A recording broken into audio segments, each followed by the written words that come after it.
சென்னையில் விடுதலை சிறுத்தைகள் கட்சித் தலைவர் திருமாவளவன் செய்தியாளர்களை சந்தித்து வருகிறார். அதன் நேரலையை பார்க்கலாம். ஆகவே இது எந்த வகையிலும் மக்கள் நல கூட்டு இயக்கத்தின் நடவடிக்கைகளை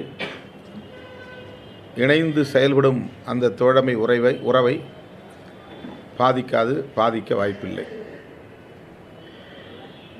எம்ஜிஆர் காலமான போது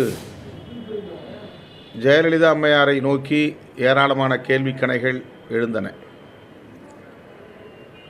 ஆனால் அவர் காலமாகிய சூழலில் அந்த நொடிப்பொழுதில் ஆற்றல் வாய்ந்த ஒரு தலைவராக, ஒரு இரும்பு மங்கையாக விளங்கினார் ஜெயலலிதா என்று பலதரப்பு சிந்தனையாளர்கள் அல்லது ஊடகவியலாளர்கள் அவரை வாழ்த்தினர். ஆக தொடக்கத்தில் அவரை ஏற்றுக்கொள்வதில் ஒரு தயக்கம் இருந்தது, கடுமையான விமர்சனங்கள் இருந்தன. ஆனால் ஒரு பெண்மணியாய் களத்திலே நின்று அனைத்து நெருக்கடிகளையும் சவால்களையும் அவர் சந்தித்து இரும்பு மங்கை என்று போற்றக்கூடிய வகையிலே அவர் அரசியலில் சாதித்திருக்கிறார் என்பதை நாம் பல்வேறு விமர்சனங்களுக்கு இடையிலும் ஏற்றுக்கொள்கிறோம்.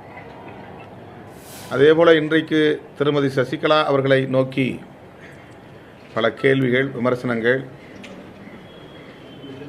சூழ்ந்துள்ளன, எழுந்துள்ளன. ஆனாலும் செல்வி ஜெயலலிதா அம்மையாருக்கு பிறகு அந்த இயக்கத்தின் தலைமை பொறுப்பை ஏற்க அவர் துணிந்து முன்வந்திருப்பதை விடுதலை சிறுத்தைகள் நேர்மறையாக பார்க்கிறது, ஒரு பாசிட்டிவாக பார்க்கிறோம். அப்படி அவர் பொறுப்பேற்றவுடன் ஆற்றிய உரையில் செல்வி ஜெயலலிதா அவர்கள் சாதி சமய சார்பற்ற அனைத்து தரப்பினராலும் ஏற்கக்கூடிய வகையிலான ஒரு தலைமையை தமிழகத்திற்கு வழங்கினார். சாதி சமய சார்பற்ற முறையில் அவர் இயங்கினார். அந்த வகையில் நானும் அவரை பின்பற்றி சாதி சமய சார்பற்ற ஒரு அரசியலை முன்னெடுப்பேன் என்கிற உறுதியை அவர் வழங்கியிருக்கிறார். அதனை சந்திப்பிலே நாங்கள் சுட்டிக்காட்டி வாழ்த்தினோம். தமிழகத்திற்கு சாதி சமய சார்பற்ற அரசியல் தேவைப்படுகிறது. சாதி சமய சார்பற்ற அரசியல் தலைமை தேவைப்படுகிறது. சாதி சமய சார்பற்ற அரசியல் நடவடிக்கைகள் தேவைப்படுகின்றன. ஆக சாதியவாத மதவாத அரசியலை முன்னிறுத்தாமல் அனைத்து தரப்பினரையும் அரவணைக்கக்கூடிய வகையிலே அரசியல் செய்வதற்கு தான் உறுதி பூணுவதாக தன்னுடைய உரையிலே திருமதி சசிகலா அவர்கள் குறிப்பிட்டிருந்தார். அதனை நாங்கள் சுட்டிக்காட்டி வாழ்த்தியிருக்கிறோம். எப்படி அமைஞ்சிருக்கு, 2016 எப்படி முடிஞ்சிருக்கு, வரக்கூடிய புத்தாண்டு தமிழக மக்களுக்கு எப்படி இருக்கணும் உங்களுடைய வாழ்த்து செய்தி? தமிழக மக்கள் யாவருக்கும், குறிப்பாக ஆங்கில புத்தாண்டை கொண்டாடக்கூடிய அனைவருக்கும் விடுதலை சிறுத்தைகள் கட்சியின் சார்பில் எமது ஆங்கில புத்தாண்டு வாழ்த்துக்களை தெரிவித்துக் கொள்கிறோம். 2016 ஆண்டு வழக்கம் போல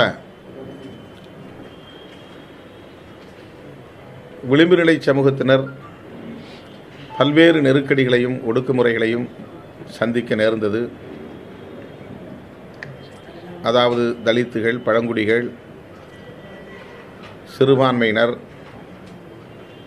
மற்றும் பெண்கள் என சமூகத்தில் விளிம்பு நிலை சமூகம் என அடையாளம் காணப்பட்டிருக்கிற அல்லது புறந்தள்ளப்பட்டிருக்கிற மக்கள் வழக்கமான சிக்கல்களையும் சவால்களையும் எதிர்கொள்ள நேர்ந்தது. மிகவும் அதிர்ச்சியான, வேதனையான ஒரு நடவடிக்கை நம்முடைய பிரதமர் நரேந்திர மோடி அவர்கள் 500 ரூபாய் 1000 ரூபாய் பணத்தாள்கள் செல்லாது என கடந்த நவம்பர் 8ஆம் தேதி அறிவித்த அந்த அறிவிப்பாகும். 50 நாட்கள் கெடு முடிந்த நிலையிலும் இந்தியா முழுவதும் இன்னும் பணத்தட்டுப்பாடு நீங்கவில்லை. ஏறத்தாழ 14 லட்சம் கோடிக்கு மேலான சமத்துவ சாதி மதச்சார்பற்ற அரசியல் நடத்துவோம் என்று திருமதி வி.கே. சசிகலா பொதுச் செயலாளராக பொறுப்பேற்ற பின்பு கூறியதற்கு விடுதலை சிறுத்தைகள் கட்சி சார்பாக அதற்கு ஆதரவு தெரிவித்ததாக அவர் தற்போது செய்தியாளர்களிடம் தெரிவித்திருந்தார். மேலும் அவர் புத்தாண்டு வாழ்த்துக்களையும் தெரிவித்து வருகிறார்.